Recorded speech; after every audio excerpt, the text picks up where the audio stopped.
Auzubillahiminash-shaytanir-rajim. Bismillahir-rahmanir-rahim. Assalamualaikum dear students. This is Sir Saud from Bahriya College का सास बेटे second year mathematics का आज हमारा लेक्चर नंबर 18 है। आज 18 अगस्त है, ट्यूसडे का दिन है। एक्सरसाइज 2.5 करवा रहा हूँ मैं। पेज नंबर 98 आपको स्क्रीन पे नज़र आ रहा है। ठीक है, आज हम जो है क्वेश्चन नंबर 8 से अपने वर्क का स्टार्ट करेंगे।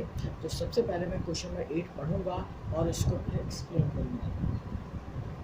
जनाब, क्वेश्चन नंबर 8 में कह रहा है कि the slope of a line is -3/4, find the equation of the perpendicular line through -6, 2। अब देखिए, इस लैंग्वेज को हम डायग्राम में कैसे शो करते हैं, इसको देखिएगा। सबसे पहले मैंने एक लाइन ड्रॉ की, इसको नाम दिया L1 का। ठीक है, अच्छा बेटी, अब ज़रा देखिए, L1 का नाम दिया, इसका स्लोप उसने पहले से कैलकुलेट करके दे दिया है, m1 = -3/4। ठीक है, इसके ऊपर एक परपेंडिकुलर लाइन उसने ड्रॉ की L2, जो कि एक पॉइंट P से पास कर रही है -6, 2 से, जो इस पर 90 डिग्री का एंगल बना रही है। अच्छा, अगर इस लाइन का स्लोप m1 है तो इस लाइन का स्लोप क्या होगा, m2, और इसी परपेंडिकुलर लाइन L2 का आपको इक्वेशन फाइंड आउट करना है। अब ज़रा देखिएगा, मैंने यहाँ पे लिख लिया, लेट फर्स्ट किया m1 बराबर है -3/4 के। ठीक है, B the slope of line L1 का। ठीक है, लेट फर्स्ट किया दोबारा let m2 be the slope of line L2, और m2 किसका स्लोप है, लाइन जो है L2 का। परपेंडिकुलर है किस पे, 2L1 पे, आपको डायग्राम में नज़र आ रहा है। अब हम क्या करेंगे, यूजिंग परपेंडिकुलर लाइन कंडीशन इस्तेमाल करेंगे। m1 × m2 = -1 होता है। m1 की वैल्यू है -3/4, यहाँ पर पुट कर दीजिए, माइनस से माइनस कैंसिल हो गया। m2 की वैल्यू क्या हो जाएगी, 4/3 आ जाएगी। बात क्लियर हो गई बेटे। स्क्रीनशॉट ले लीजिए, वीडियो लेक्चर रिकॉर्ड हो रहा है और ये इंशाल्लाह सुबह तक जो है सेंटर की इंतज़ामिया जो है आपको आपके रिस्पेक्टिव ग्रुप में शेयर कर देंगे वीडियो लेक्चर। ठीक है, अब थोड़ा सा मैं इसको आगे बढ़ा रहा हूँ स्क्रीन को, ताकि हमारा नीचे का वर्क जो है वो नज़र आए आपको और वर्किंग। यहाँ तक तो आप लोग क्लियर हो गए कि मैंने m2 निकाल लिया 4/3। ठीक है, अब मैं यहाँ पे एक काम कर रहा हूँ जनाब, वो ये काम कर रहा हूँ कि for equation of line L2 के लिए काम करूँगा। जो मुझे रिक्वायर्ड काम करना है, इस सवाल में जो पूछा आ रहा है उसकी मैंने हेडिंग डाली। अब आप ज़रा और से सोचिए ये बात, हम बेतहाशा काम कर चुके हैं कि अगर कोई लाइन एक पॉइंट से पास कर रही है, जैसे इस पॉइंट से पास कर रही है, और इसका हमने स्लोप भी मालूम कर लिया है, तो हम क्या करेंगे, हम इसकी इक्वेशन मालूम करने के लिए फॉर्मूला इस्तेमाल करते हैं, यूजिंग पॉइंट स्लोप फॉर्म इस्तेमाल करते हैं जनाब। अच्छा, यूजिंग पॉइंट स्लोप फॉर्म जब इस्तेमाल करते हैं तो फॉर्मूला होता है y - y1 = m times x - x1। ठीक है, अब x1 y1 क्या है, x1 y1 ये रहा -6, 2, और m इस्तेमाल करेंगे m2 वाला 4/3 वाला। अब ये तमाम डाटा आप इस फॉर्मूला के अंदर पुट कर दीजिए, y - 2 = 4/3 टाइम्स x + 6। बात क्लियर हो रही है यहाँ तक? ठीक है, अब मैं एक दफ़ा दोबारा से पूरी जो है स्क्रीन आपके सामने शेयर कर रहा हूँ। ठीक है, और इसका स्क्रीनशॉट भी लीजिएगा और इसको देखिएगा। 1 मिनट की तवक़्क़ुफ़ के बाद मैं आगे की जाने बढ़ूँगा और इस सवाल को फिर कंप्लीट करूँगा।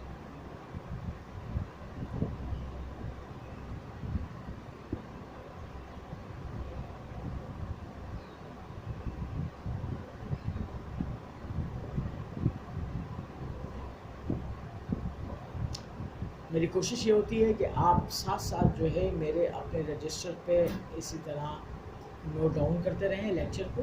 ठीक है, वीडियो लेक्चर तो एक बन के मिल ही जाता है आपको, अगर साथ साथ आप खुद लिखेंगे तो ज़्यादा आपको और समझ में आएगा। स्क्रीनशॉट भी लेते रहें ठीक है, थोड़ा सा मैं आगे कर रहा हूँ इसको लेक्चर।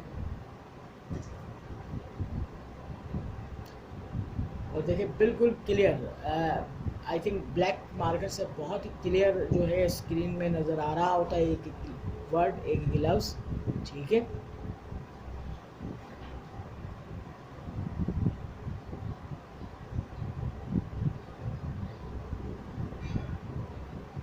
अच्छा जी, अब ज़रा देखिए कि यहाँ पर 4/3 है, 3 यहाँ पे क्या कर रहा है, डिवाइड कर रहा है, क्रॉस मल्टीप्लाई करेगा तो y-2 से मल्टीप्लाई हो जाएगा, ठीक है। तो अब इसको सिंप्लीफाई करके आंसर की तरफ बढ़ते हैं जनाब, ठीक है। चलें जी, इन द नेक्स्ट पेज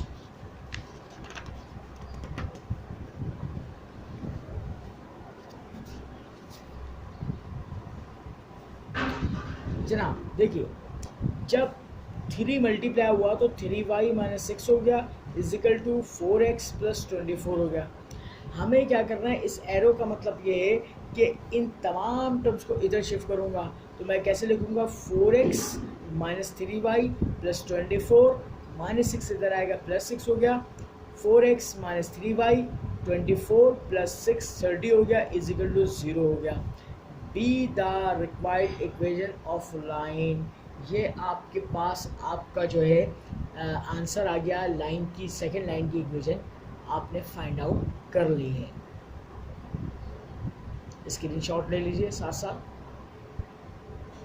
तो ये सवाल हमारा हो गया कंप्लीट।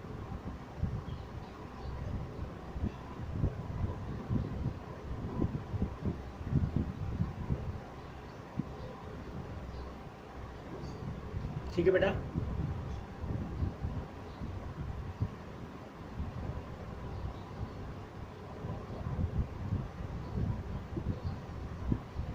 बात क्लियर है।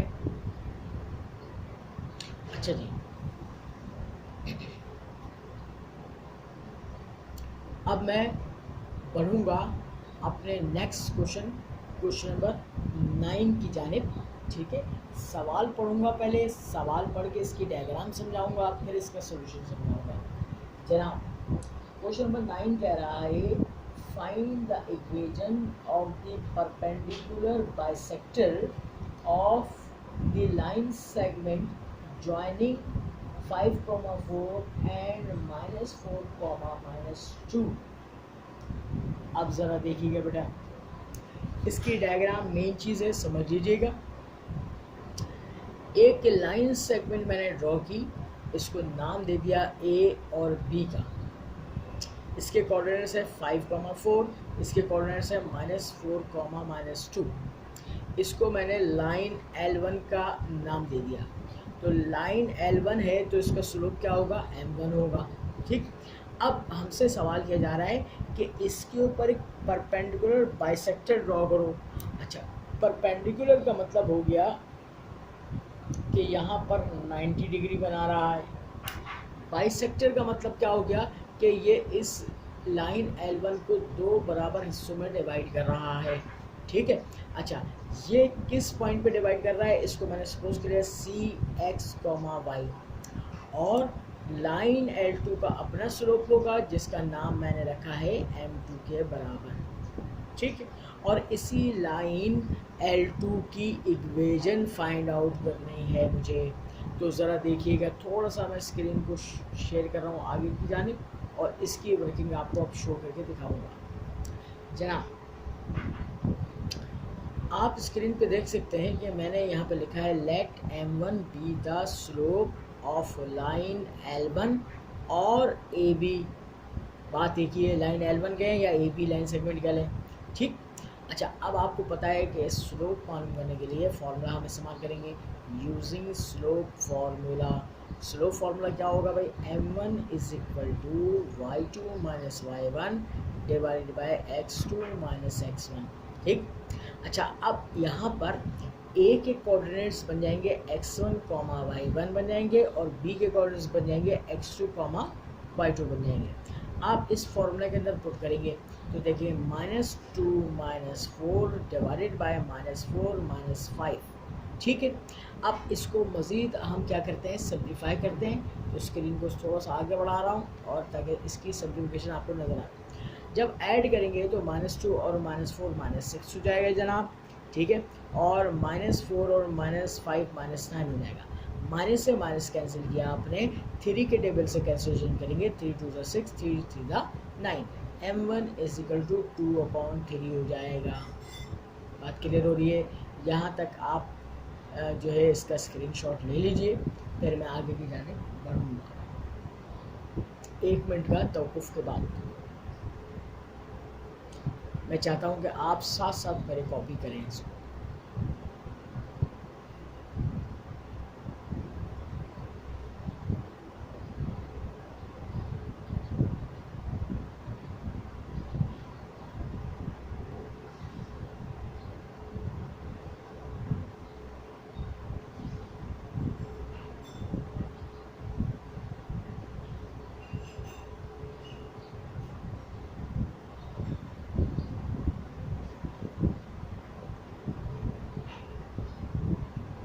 ठीक है, अब देखिए भाई, यहाँ पे लिखते हैं हम A/C means according to given condition L2 bisect कर रहे हैं AB लाइन सेगमेंट को एट पॉइंट C पर। डायग्राम में आपको नज़र आ रहा है कि लाइन L2 AB को बाइसेक्ट करती है किस पॉइंट पर? C पर। वही बात मैंने इनवर्डिंग फॉर्म में लिख ली ताकि आपको भी अच्छी तरह समझ में आए और एग्जामिनर को भी अच्छी तरह समझ में आए। ठीक है भाई, आगे की तरफ मूव कर रहा हूँ।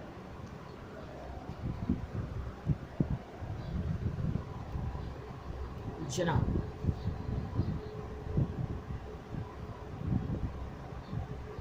अब देखिए डायग्राम में जैसे कि बात वाज़ेह नज़र आ रही है, तो मैंने वही लिखा CX, Y B the mid point है ऑफ AB लाइन सेगमेंट का। तो अगर मिड पॉइंट है तो मिड पॉइंट कैलकुलेट करने के लिए मिड पॉइंट फार्मूला इस्तेमाल करेंगे। यूजिंग मिड पॉइंट फार्मूला इस्तेमाल करेंगे। CX, Y = x1 + x2 / 2, y1 + y2 / 2। अब देखो A के पॉइंट्स x1 y1 हो जाएंगे, B के पॉइंट्स x2 y2 हो जाएंगे। इस फॉर्मूला पुट करो 5 - 4 / 2, 4 - 2 / 2। सिंप्लीफाई करोगे तो 5 में से 4 गया 1/2, 1 हो जाएगा। ये CXY की वैल्यू आ जाएगी। बात क्लियर हो रही है भाई? ठीक। अब मैं आगे इसके स्लोप के लिए कैलकुलेशन करूँगा। मैं लिखूँगा let M2 be the slope of line L2 perpendicular है टू L1 पर। अब जाहिर सी बात है, दो लाइनें परपेंडिकुलर हैं तो हम क्या करेंगे? यूजिंग परपेंडिकुलर लाइन कंडीशन इस्तेमाल करेंगे। M1 × M2 = -1। भाई M1 का स्लोप, अब देखें थोड़ा सा स्क्रीन को आगे कर रहा हूँ। M1 का स्लोप क्या दिया हुआ है? 2/3 दिया हुआ है, × M2 = -1। हम यहाँ से कैलकुलेट कर लेंगे M2 कितना आ जाएगा? -3/2 आ जाएगा। बात क्लियर हो रही है? यहाँ तक स्क्रीनशॉट लीजिए, फिर आगे की तरफ मूव करता हूँ।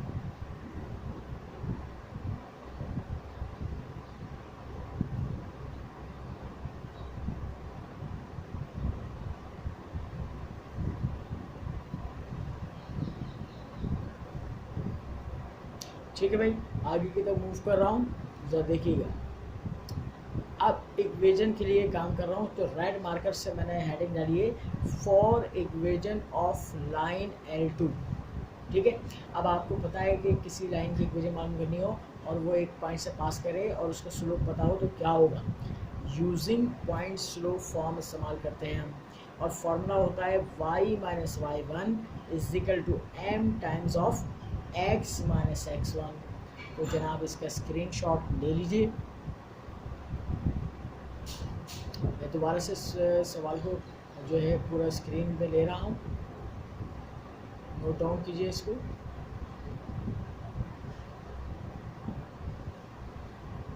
ठीक है, थोड़ा सा आगे बढ़ा रहा हूँ ताकि हर चीज़ क्लियर नज़र आए। इसका भी स्क्रीनशॉट ले लीजिए।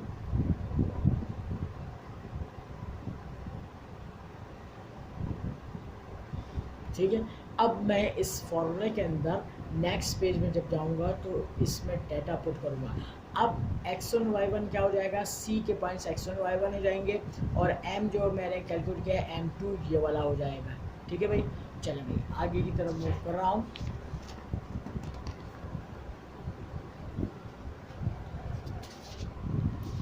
चलें, अब आप गौर से देख सकते हैं कि मैंने यहाँ पर वैल्यूज पुट कर दी, y माइनस वाई वन यानी कि 1 हो गया is equal to -3/2 multiply by x minus 1/2। अच्छा अब देखो भाई, इसकी कैलकुलेशन समझने वाली है।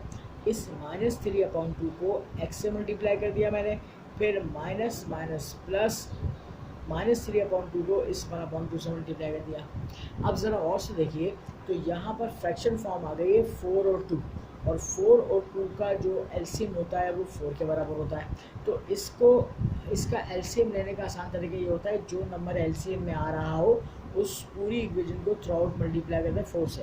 तो मैंने लिखा मल्टीप्लाई बोथ साइड बाय 4 से मल्टीप्लाई कर दें तो क्या बनेगा, 4y minus 4 is equal to -6x plus 3। बेटे एरो का निशान बनाने का मकसद ये है कि इन तमाम टर्म्स को मैं उधर शिफ्ट कर दूंगा। 6x प्लस 4y माइनस 4 यहाँ आ रहा, प्लस 3 इधर आएगा, -3 इज इक्वल टू 0। अब फाइनल जो रिजल्ट आएगा वो आएगा 6x plus 4y minus 7 is equal to 0। यहाँ पे चाहें तो लिख लीजिए, be the required equation of line. ये आपका सवाल हो गया कंप्लीट। ठीक है बेटे, स्क्रीनशॉट ले लीजिए।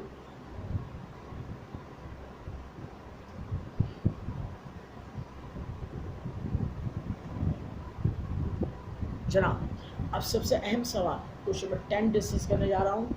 इसको डिस्कस करने से पहले सवाल पढ़ूंगा जनाब, इसको सुनिएगा। और कह रहा है A is the mid point of the line segment bounded by -2, 3 and 6, -1। B is the point, B वो पॉइंट है at 3/4 of the distance from 4, 3 to 0, -3। Find the equation of AB। AB की इक्वेशन मालूम करें। अब जरा देखिए, थोड़ा सा स्क्रीन को मैं आगे की तरफ मूव कर रहा हूँ ताकि मैं आराम से आपको ये सवाल दिखा सकूँ और इसकी डायग्राम को समझा सकूँ। क्वेश्चन नंबर 10 में देखिएगा, मैंने सबसे पहले एक लाइन सेगमेंट PQ सपोज की। P के कॉर्नर्स क्या दिए हुए, मैंने ये नाम रखा है -2, 3 और Q के कॉर्नर्स 6, -1। A इसका क्या है, मिड पॉइंट है AXY, ये कैलकुलेट करूँगा पहले तो। ठीक है, फिर उसने कहा एक और लाइन सेगमेंट है जिसका नाम रखा मैंने RS का। अब A जो है इस लाइन सेगमेंट पर 3/4 डिस्टेंस पर मौजूद है। अच्छा, 3/4 डिस्टेंस का मतलब है कि रेशियो दी हुई है।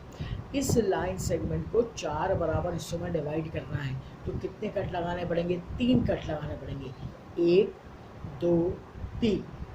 ये 3 कट लगाने के बाद ये लाइन सेगमेंट 4 हिस्सों में डिवाइड हो गई। अब कैसे हो गई भाई, 1 हिस्सा, 2 हिस्सा, 3 हिस्सा, 4 हिस्सा, 4 हिस्सों में डिवाइड हो गई। 3/4 का मतलब क्या होता है कि 4 में से 3 हिस्से, तो आप ऐसे काउंट करेंगे, 1 हिस्सा, 2 हिस्सा, 3 हिस्सा। बस यहीं पर एक पॉइंट बनाइएगा, इसको B का नाम दे दीजिएगा, x, y, ये कैलकुलेट करेंगे।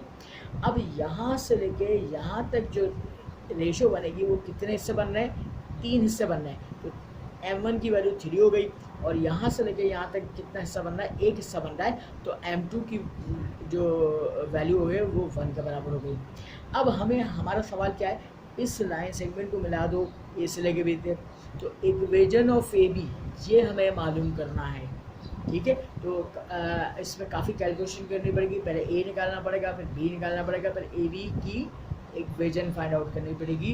ये लॉन्ग क्वेश्चन में आता है, काफ़ी बड़ा सवाल है। इसको हम जनाब अब आगे की तरफ मूव करते हैं। इसका जल्दी से स्क्रीनशॉट ले लें इसकी तस्वीर का जनाब। अब आगे की तरफ मूव कर रहा हूँ मैं। बेटे देखिए,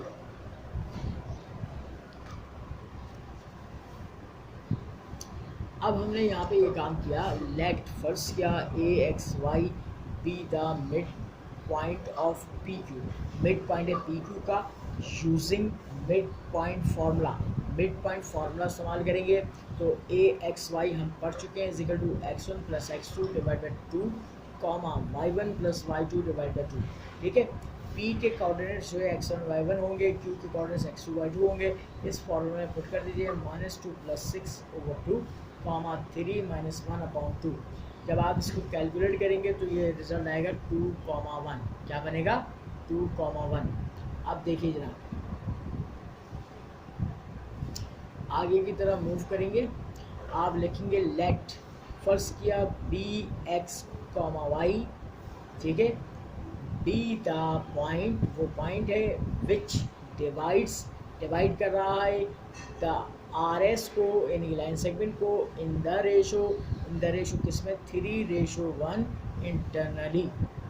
और हम इंटरनल डिवीजन का फॉर्मूला पढ़ चुके हैं जनाब, तो हम यहाँ पे लगाएंगे using ratio formula B x comma y is equal to m1 multiply by x2 plus m2 multiply by x1 divide by m1 plus m2 comma m1 y2 plus m2 y1 divide by m1 plus m2।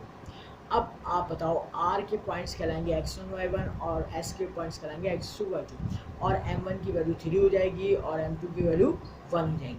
थोड़ा सा मैं screen को आगे और कर रहा हूँ ताकि आपको ये इसकी कैलकुलेशन समझ में आए। अब देखो भाई, वैल्यूज पुट करो, 3 multiply by 0 plus 1 multiply by 4 divided by 3 plus 1 comma 3 multiply by -3 plus 1 multiply by 3 divide by 3 plus 1।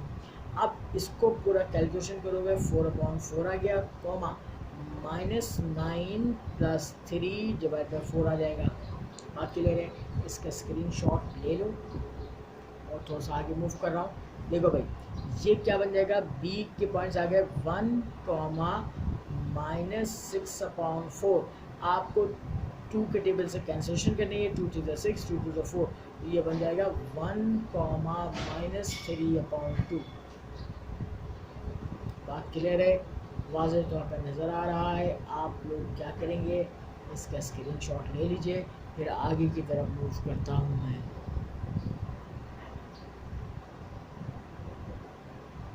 एक दफ़ा मैं दोबारा से पूरी स्क्रीन को शेयर कर देता हूँ, तो वाज़ेह तौर पे आप इसका स्क्रीनशॉट ले लीजिए।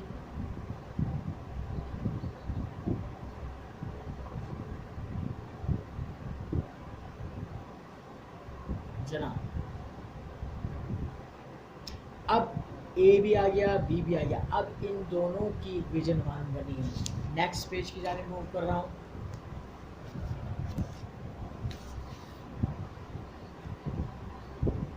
जनाब, मैंने हेडिंग डाली है for equation of A B line segment. 2 point से पास करिए तो क्या करूँगा, यूजिंग 2 पॉइंट फॉर्म इस्तेमाल करूँगा। फॉर्मूला क्या है भाई, y minus y1 divide by y2 minus y1 is equal to x minus x1 divide by x2 minus x1। ठीक है, अच्छा, अब a के पॉइंट्स x1 y1 होंगे और b के पॉइंट्स x2 y2। फॉर्मूला में पुट कर दो, y minus y1 divided by -3/2 minus 1 is equal to x minus 2 divide by 1 minus 2। बात क्लियर हो रही है मेरे बेटे? अब देखो, एलसीएम लो, 2 1 2, -3 माइनस 2/2 हो गया, x माइनस 2/-1 हो गया। 2 को पलटा दो, यानी कि रिवर्स कर दो, multiply 2 y minus 1 minus 5 is equal to x minus 2 over minus 1। Minus से माइनस कैंसिल, क्रॉस मल्टीप्लाई करो, ठीक है, 5x से मल्टीप्लाई होगा, -2 से होगा, तो 5x माइनस 10 हो गया। अब इन तमाम टर्म्स को देखो,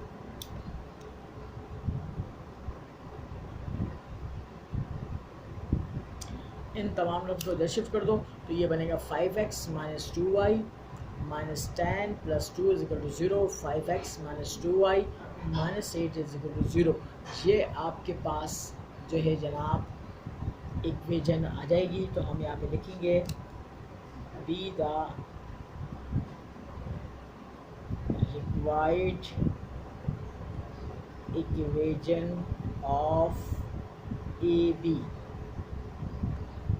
क्लियर हो गई ये बात? इसका फुल स्क्रीनशॉट ले लो एक।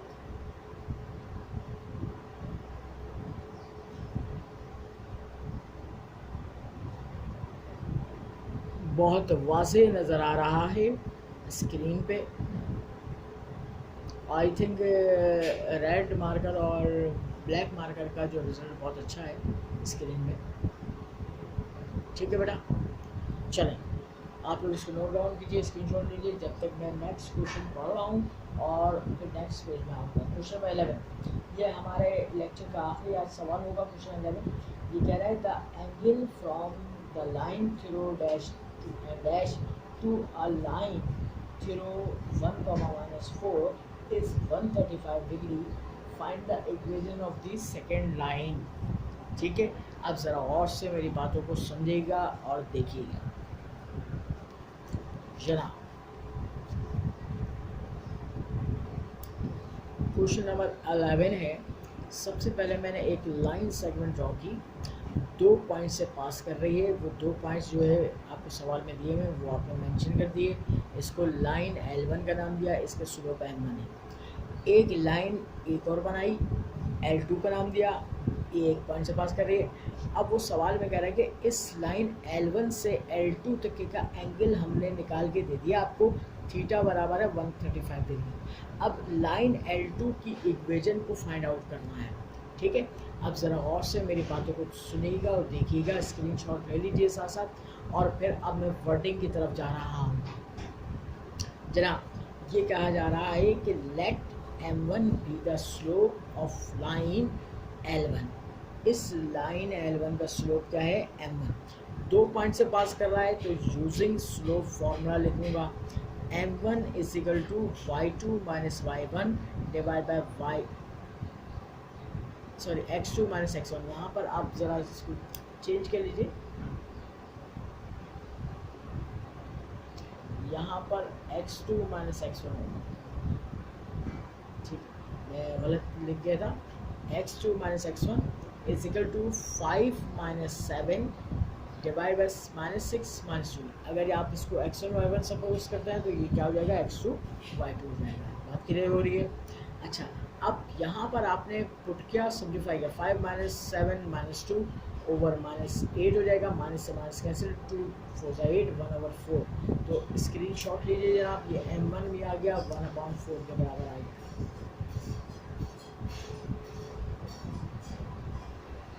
आगे बढ़ रहा हूँ।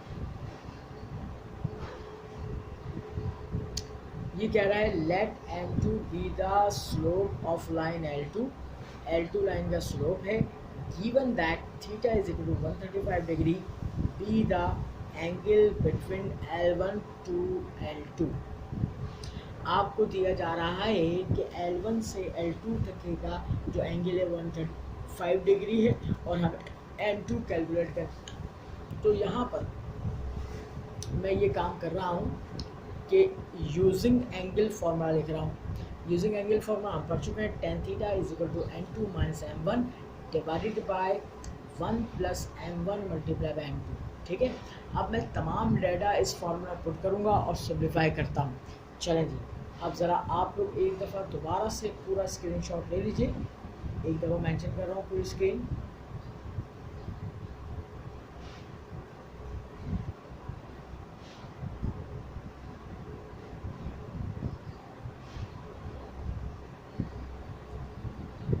चलें, अब इस फॉर्मूला पुट करके अपना आंसर कैलकुलेट करूँगा। जनाब सबसे पहले आप क्या काम करोगे, tan 135 degree is equal to M2 minus 1/4 over 1 plus 1/4 times of M2। tan 135 की वैल्यू आपको ज़ुबानी याद होनी चाहिए या कैलकुलेटर से निकाल लें, वो क्या है? -1 के बराबर है। ऊपर ले लीजिए एलसीएम, नीचे भी ले लीजिए एलसीएम। ठीक है, अब देखें 4M2 minus 1 divide by 4 divide by 4 plus M2 divide by 4। 4 से 4 cancel, 4M2 minus 1 divided by 4 plus M2। 4 plus M2 यहाँ डिवाइड कर रहा है, क्रॉस मल्टीप्लाई करेगा। -4 minus M2 is equal to 4 times of M2 -1 हो गया। अच्छा, अब M2 कैलकुलेट करना है, इसको इधर शिफ्ट कर लो, -1 को इधर शिफ्ट कर दो, तो ये -4 में से +1 जाएगा, -3 बचा, यहाँ से 5 है, M2 आ गया, 5 मल्टीप्लाई कर रहा है, उधर जाके डिवाइड करेगा, M2 बिकम्स टू -3/5 हो गया। क्लियर है? एक दफ़ा इसका स्क्रीनशॉट ले लो।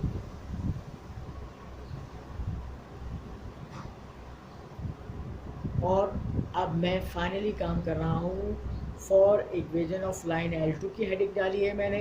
अब एक लाइन एक पॉइंट से पास कर रही है और इसका स्लोप भी आपको पता है, तो यूजिंग पॉइंट स्लोप फॉर्म लगाएंगे आप, ठीक है। फॉर्मा लिखेंगे y minus y1 is equal to m into x minus x1। x1 y1 जो गिवन पॉइंट है और m2 आपने जो कैलकुलेट किया वो आप इसमें इस्तेमाल करेंगे, ठीक है भाई। ज़रा जल्दी से इसका स्क्रीनशॉट लीजिएगा। मैं अब नेक्स्ट पेज की जाने पढ़ रहा हूँ। जनाब देखें, यहाँ पे मैं फॉर्मूले में पुट कर दिया values y + 4 is equal to -3/5 multiply by x - 1। 5 यहाँ पे डिवाइड कर रहा है, क्रॉस मल्टीप्लाई करेगा, 5y + 20 इज इक्वल टू -3 को इस ब्रैकेट से मल्टीप्लाई कर देंगे, -3x + 3।